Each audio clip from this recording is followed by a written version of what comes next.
think that only the U.S. extended deterrence can prevent North Korea's nuclear provocation. Regarding the active duty assets currently on standby to potentially assist with the California wildfire situation, do you have a sense of how long DoD is willing to wait on standby, waiting for that potential call to come? And should the call never come, do you know who the authority would be to say, you know what, this probably ain't happening, time to fold it up, pack it in, and get back to our regular battle rhythm? Do you have indication that North Korea send more troops from North Korea? Or can United States consider the possibility of allowing tactical nuclear weapons in South Korea as another way to challenge to North Korean nuclear threat? Well, our policy hasn't changed when it comes to the denuclearization of the Korean Peninsula. I mean, that's really a question for President Zelensky. So I'd refer you to him for any questions about potential prisoner exchanges.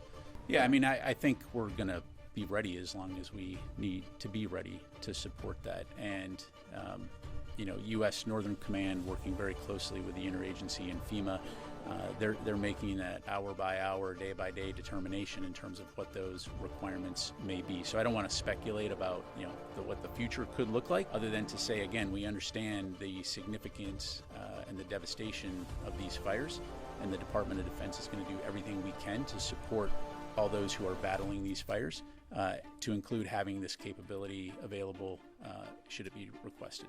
Warren, what is the U.S. assessment of the capability of the North Korean troops that are fighting in Kursk? Are they capable? Are they well equipped? And the other question is, how dangerous is the ongoing battle between Turkey and Turkish-backed forces and the SDF to the U.S. objectives of stopping and fighting ISIS?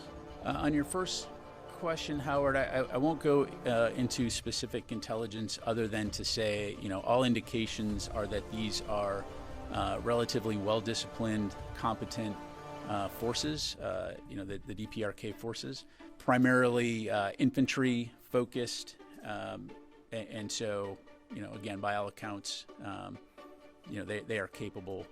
And what we're seeing on the battlefield is that they obviously do present a threat.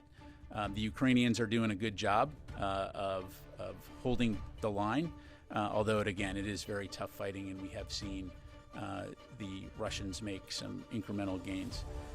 As far as the SDF and Turkey or Turkish-backed forces in northern Syria, again, as I highlighted earlier, we do continue to see the ceasefire hold. We do want to see a de-escalation of hostilities, because what we don't want to see is a resurgence of ISIS or the conditions that could enable the resurgence of ISIS in Syria. Korean troops in Russia. It is reported that Russia reclaimed 40 to 50% of the Kursk region. Do you think that North Korea proved helpful for Russia to retake in such a place? Well, I mean, as evidenced by the fact that Russia was able to introduce 12,000 DPRK forces onto the battlefield, I mean, that's certainly a significant number. It certainly makes it much harder fighting for the Ukrainians. But again, as I highlighted, the Ukrainians are continuing to fight, and they're continuing to do everything they can to hold that line. Our focus here continues to be on working with the international community to ensure that Ukraine has what it needs in order to defend itself all along the forward line of battle. Do you have indication that North Korea send more troops from North Korea? I don't have anything. I'm not aware of anything at this time. Obviously, something that we continue to monitor closely. Tom? Just building on Idris's question earlier, is Secretary Austin satisfied with the manner in which Israel has... Let's wait for the chimes. Is Secretary Austin satisfied with the manner in which Israel has prosecuted its war in Gaza? I'm not going to make a values judgment up here. I think Secretary Austin recognizes the tough fight that Israel has been since Hamas conducted its attack on October 7th. We've been very clear in terms of our commitment, our ironclad commitment to support Israel's ability to defend itself. That's not going to change.